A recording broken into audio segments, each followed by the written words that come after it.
하나님께서 떨기나무 가운데 모세를 부르셨습니다. 하나님의 부르심 앞에 모세는 순종하기보다는 주저했다. 성경 그렇게 이야기합니다. 또 나는 입이 둔한 사람이니 나를 보내지 말고 할 만한 사람을 보내십시오 이야기합니다.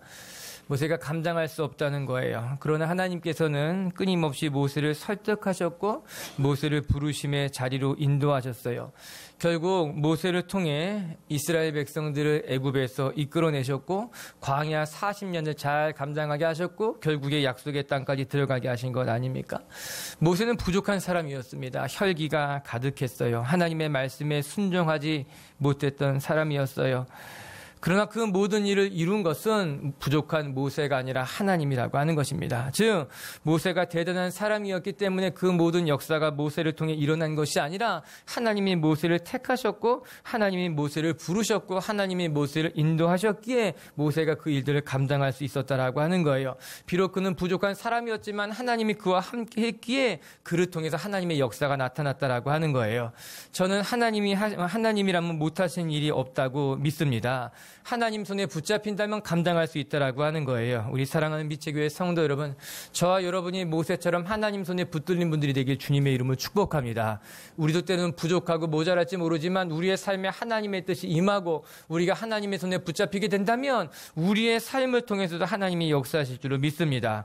이스라엘의 광야 40년도 크게 다르지 않았다는 거예요. 그들은 약속의 땅을 차지할 만큼 강하지 않았습니다.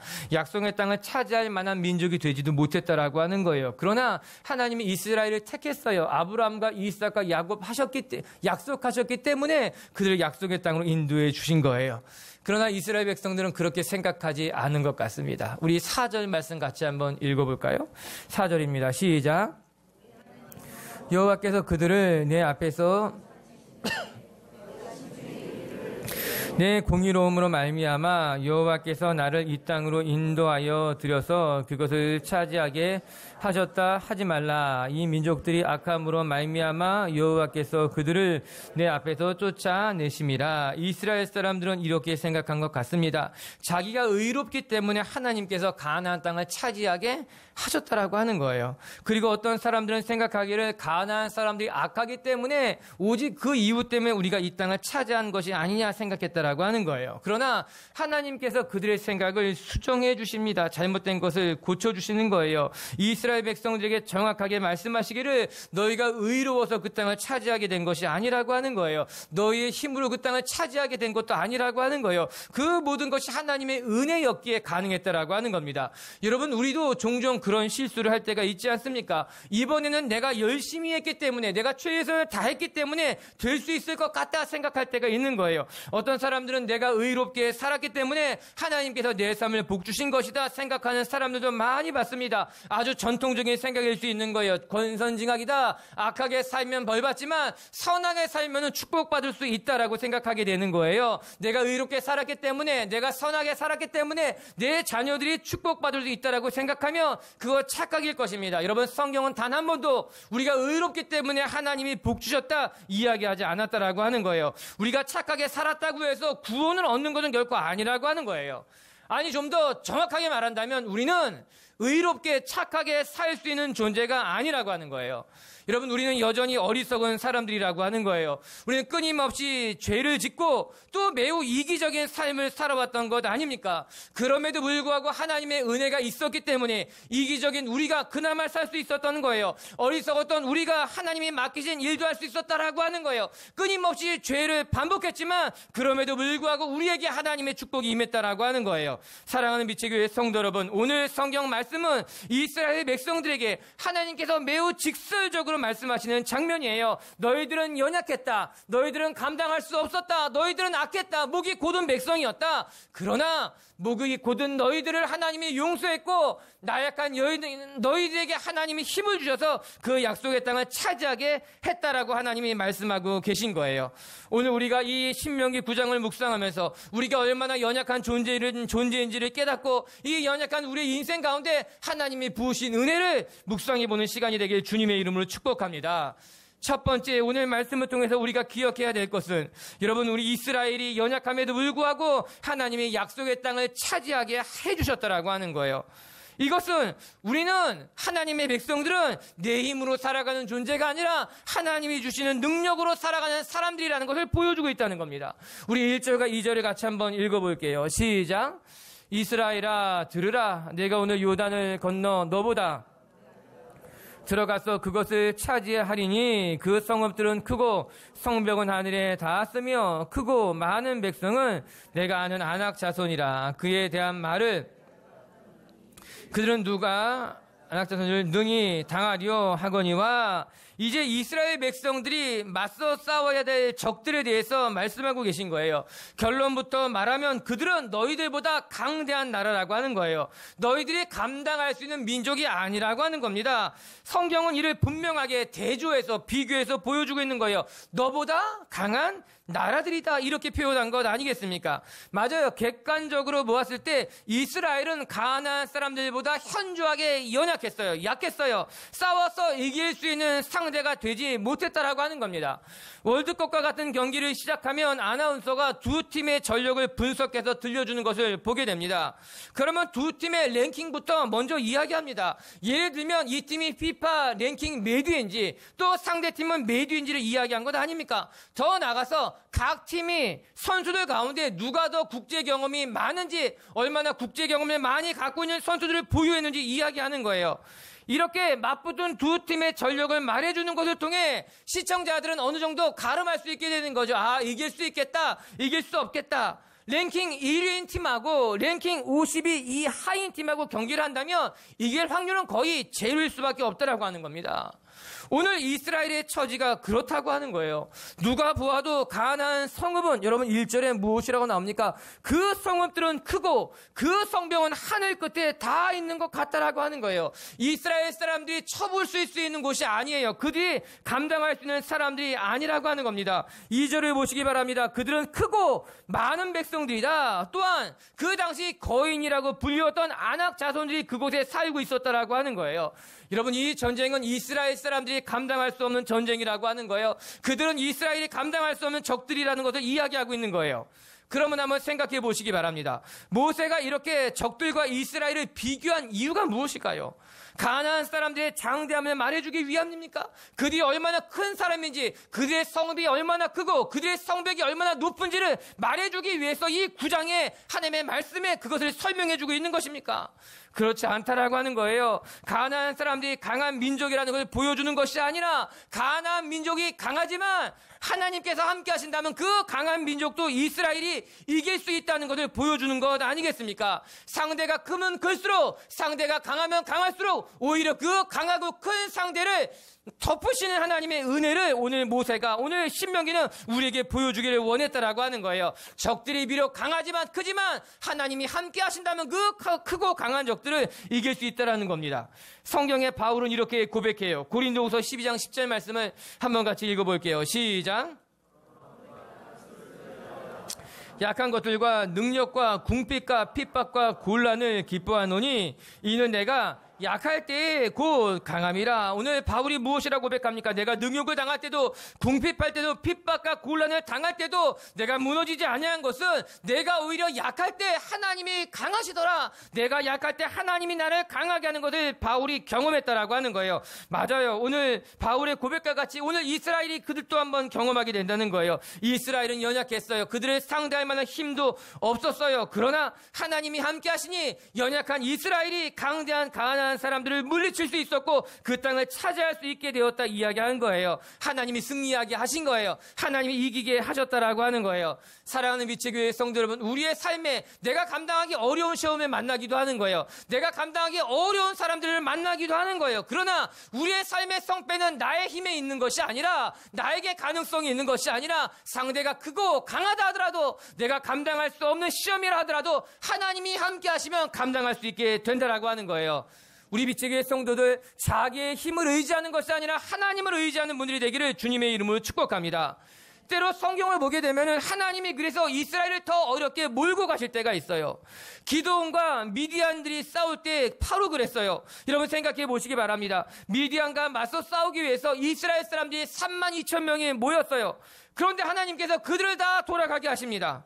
그래서 32,000명 가운데 22,000명이 돌아가고 10,000명만 남았어요. 하지만 하나님은 그것도 부족하셨던지 그 10,000명 중에 9,700명을 다 되돌아가게 하십니다. 단 300명만 남기신 거예요. 미디안 대국과 맞서 싸워야 하는데 하나님은 오히려 사람들을 다 돌려보낸 것이에요. 두려워하는 사람들, 겁내는 사람들은 다 돌아가라. 그리고 단 300명만 미디안과 싸우게 하셨다라고 하는 거예요. 하나님이 왜 그러하셨을까? 왜 이스라엘의 군대를 다 흩으신 것일까? 성경은 그 이유에 대해서 분명하게 말합니다. 사사기 7장 2절. 시작.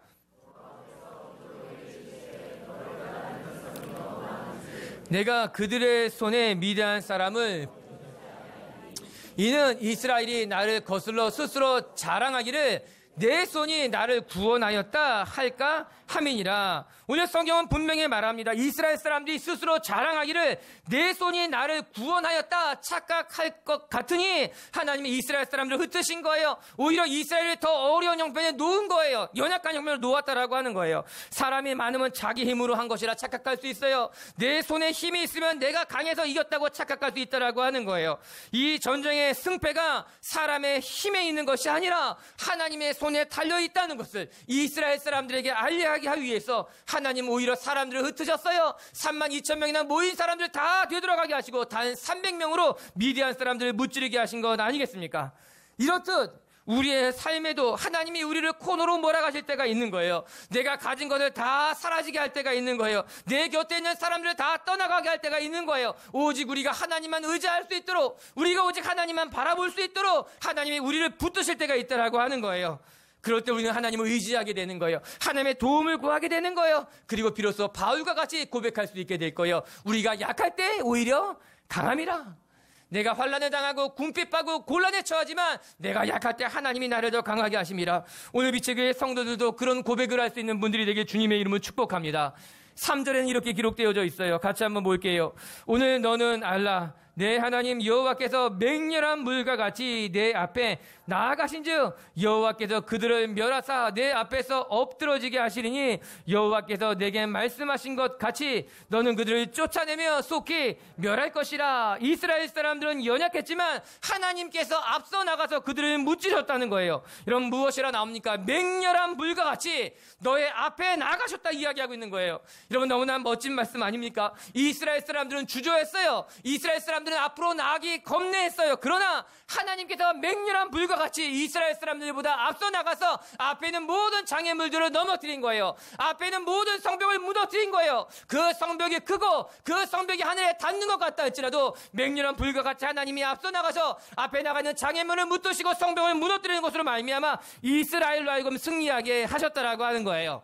사랑하는 성도 여러분, 하나님을 감당할 만한 적은 아무도 없는 줄로 믿습니다. 하나님의 맹렬한 불과 같이 우리의 삶 가운데 임하시게 된다면 우리는 하나님의 역사를 경험하게 되는 거예요. 아무것도 할 수 없는 연약한 사람들이지만, 우리는 힘이 없고 부족한 사람들이지만 하나님의 힘을 의지하게 된다면, 하나님의 맹렬한 불로 우리 가운데 함께 하신다면, 하나님이 우리보다 앞서 가신다면 하나님의 역사가 나타나게 될 줄로 믿습니다.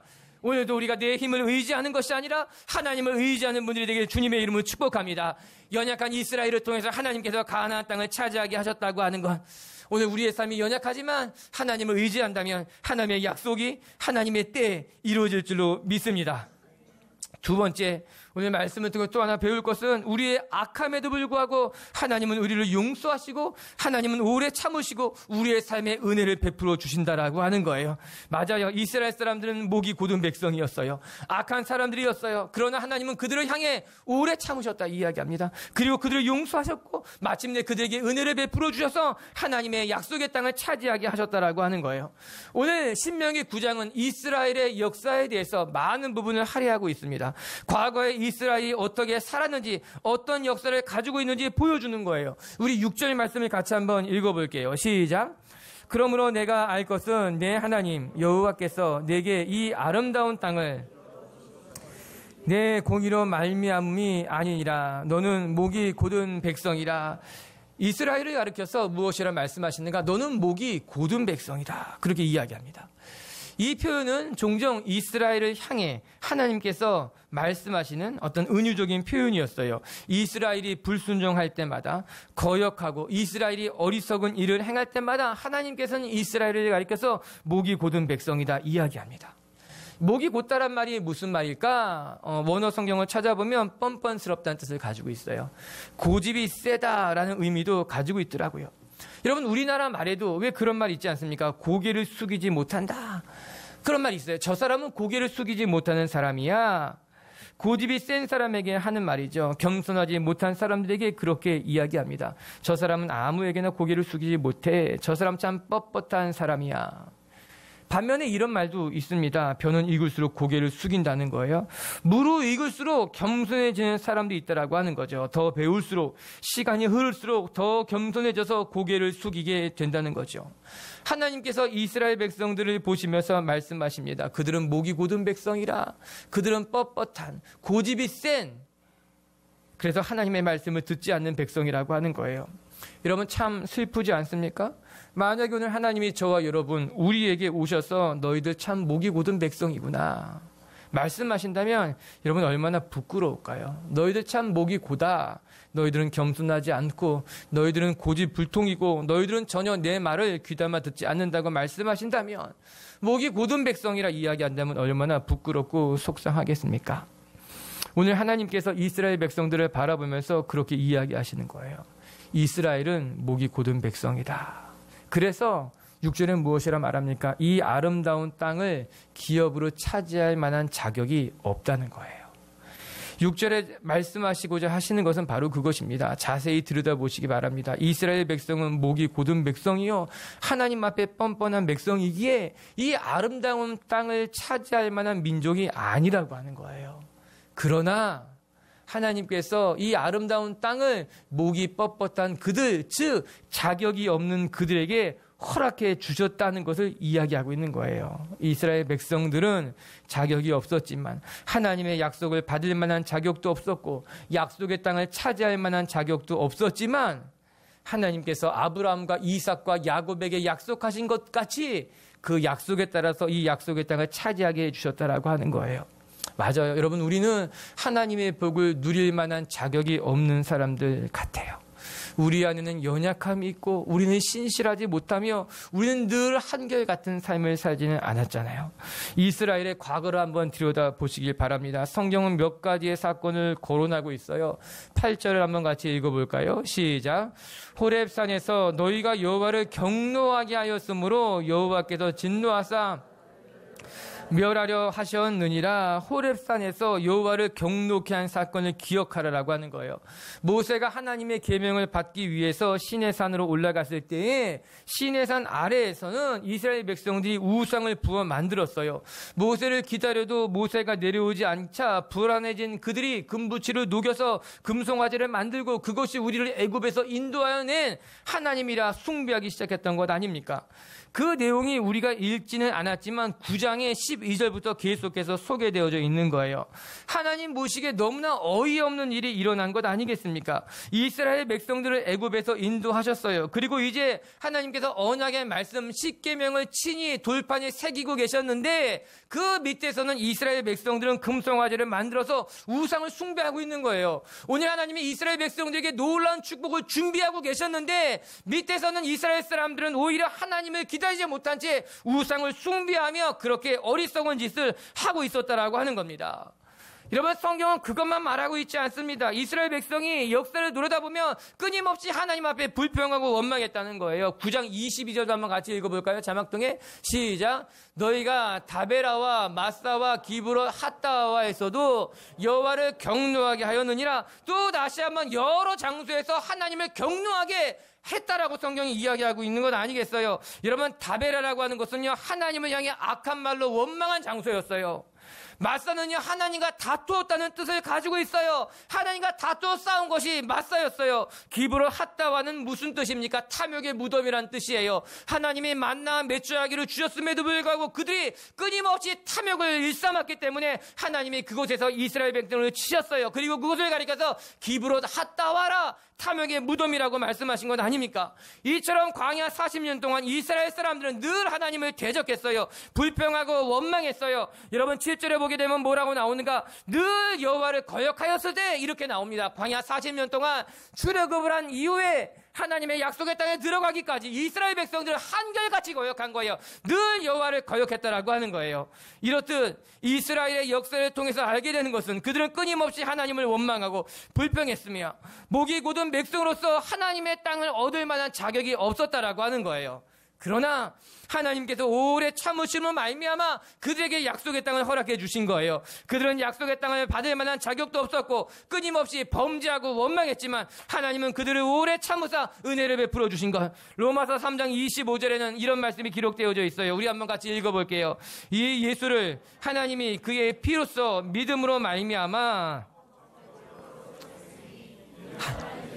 길이 참으시는 중에 전에 지은 죄를 간과하심으로 자기의 의로우심을 나타내려 하심이니라. 아멘. 길이 참으시는 중에, 이 말씀이 중요하다는 거예요. 끊임없이 범죄했지만 하나님이 저와 여러분을 길이 참으셨다는 거예요. 오래 참으셨다는 거예요. 우리의 죄를 지나치셨다라고 하는 거예요. 맞아요. 하나님은 오래 참으시는 분이에요. 우리를 향해 오래 참으시고 용서하셔서 그래서 우리에게 소망이 있는 거예요. 여러분, 사랑하는 성도 여러분, 우리가 잘났기 때문에 소망이 있는 것이 아니에요. 우리가 대단한 사람이기 때문에 우리에게 소망이 있는 것이 아니에요. 우리에게 소망이 있는 이유는 단 한 가지예요. 왜? 우리가 연약하지만, 우리가 보잘것없지만 하나님이 우리를 오래 참으시기 때문에 우리에게 소망이 있는 거예요. 할렐루야. 하나님이 우리를 참으시는 거예요. 그래서 우리에게 소망이 있어요. 우리에게 가능성이 있다라고 하는 거예요. 이스라엘이 범죄했을 때에 모세가 아무리 열심히 기도해도 이스라엘 사람들은 모세가 나를 위해 기도하고 있을 것이라 생각하지 않았을 거예요. 그러나 여기 멋진 반전이 있는 거예요. 자신을 대적한 이스라엘을 위해서 모세가 중보기 됐다라고 하는 것. 이스라엘은 끊임없이 범죄했지만 모세는 그 범죄한 이스라엘을 위해서 포기하지 아니하고 중보기도 했다라고 하는 겁니다. 중보라고 하는 단어는 영어로 보면 인터세션이에요. 이 중간에 끼어들었다라고 하는 거예요. 인터셉트, 그거 뭐 비슷한 뜻일 수 있어요. 중재, 이런 번역도 가능해요. 여러분, 중보기도라고 하는 것은요, 중간에 끼어드는 거예요. 하나님과 인간 사이에 중간에 끼어들어서 그 사이를 연결해 주는 것이 중보기도자라고 하는 거예요. 스스로 기도할 수 없는 사람과 하나님 사이에 중간에 껴서 그들을 하나님께로 인도하는 것이 중보기도자의 역할이라고 하는 거예요. 삶이 무너진 사람과 하나님을 연결해 주는 것이 중보기도자의 역할이라고 하는 거예요. 모세가 했던 중요한 일 중에 하나가 바로 이 중보의 역할이라고 하는 거죠. 여러분, 모세는 지도자예요. 이스라엘을 약속의 땅으로 이끌어갔던 리더였다라고 하는 거예요. 그러나 모세는 단지 리더의 역할만 감당한 것이 아니라 중보기도자의 역할도 그는 온전히 감당했다라고 하는 거예요. 여러분, 우리들도 이 두 가지 역할을 다 가지고 있다라고 하는 거예요. 어떤 사람은 부모예요. 어떤 사람은 가정에서, 어떤 사람은 일터에서 저마다 자기에게 주어진 역할이 있을 거예요. 아빠로서의 역할, 엄마로서의 역할, 리더로서의 역할, 선생님으로서의 역할. 여러분, 이 역할은 우리가 해야 될 역할임에 맞아요. 잘 감당해야 된다라고 하는 거예요. 그런데 그와 함께 우리는 또 한 가지의 역할이 주어져 있다라고 하는 거예요. 모세가 리더의 역할을 감당하면서도 중보자의 역할을 감당했던 것 같이 우리도 가정에서 아버지의 역할을 잘 감당하면서 또한 가정을 위해 기도하는 중보자의 역할을 감당해야 된다라고 하는 거예요. 일터에서 여러분에게 맡겨진 일을 잘 감당해야 되는 건 두말할 것도 없지만 그와 함께 여러분의 일터에서 기도하는 중보자의 역할 역시도 여러분이 감당해야 될 여러분의 역할이요 사명이라고 하는 것입니다. 오늘 모세가 그 일을 감당했다라고 하는 거예요. 여러분, 생각해 보시기 바랍니다. 이스라엘이 요단강을 건너갈 때 요단강을 다 건너가기까지 그 중간에 제사장이 법궤를 메고 서 있었던 것 아닙니까? 이스라엘 백성들이 어느 한 사람도 빠짐없이 요단강을 다 건너갈 때까지 제사장들은 발을 떼지 아니하고 요단강 한복판에 서서 이스라엘 사람들을 위해 기도한 거예요. 이 갈라진 물이 이스라엘을 덮지 못하도록 이스라엘 사람들이 안전하게 요단강을 건너갈 때까지 이 제사장이 멈춰서 있던 것 아닙니까? 맞아요. 우리도 제사장이 되어서 중보자가 되어서 우리의 삶의 고난을 만날 때 그 고난이 다 지나가기까지 그 중보의 자리를 떠나면 안 되는 거예요. 여러분의 자녀들을 위해서 우리는 중보의 자리를 떠나면 안 되는 거예요. 여러분의 일터에서 우리는 법궤를 메고 중보하는 자리를 떠나면 안 된다라고 하는 거예요. 언제까지? 요단강을 가늘어진 그곳에 이스라엘 사람들이 다 지나가기까지, 우리의 삶의 고난이 지나가기까지, 하나님의 뜻이 이루어질 때까지 모세가 그 자리에서 기도했던 것 같이, 제사장이 법궤를 메고 요단강 한복판을 지켰던 것 같이 저와 여러분도 그 한복판을 지키는 중보자의 사명을 감당하는 하나님의 사람들이 되길 주님의 이름으로 축복합니다. 사랑하는 성도 여러분, 이 중보기도를 통해서 이스라엘이 살아난 것을 기억해야만 될 것입니다.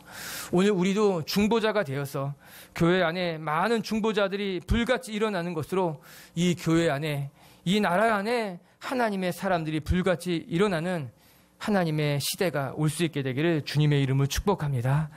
오늘 말씀처럼 이스라엘은 연약했지만 하나님의 뜻이 이스라엘을 통해서 이루어지게 되었어요. 그것은 이스라엘이 강함이 아니라 이스라엘이 자격이 없었지만 하나님께서 은혜를 베풀어 주셨다라고 하는 거예요.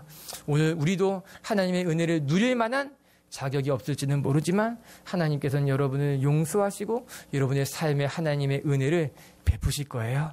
늘 그 은혜 앞에 감사하는 저와 여러분이 되길 주의 이름으로 축복합니다.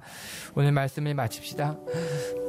모세는 혈기가 가득한 사람이고 모세는 하나님의 말씀 앞에 순종하기보다는 주저했던 사람이지만 하나님의 손에 붙들리게 되자 모세를 통해서 너무나 놀라운 역사가 일어난 건 아니겠습니까?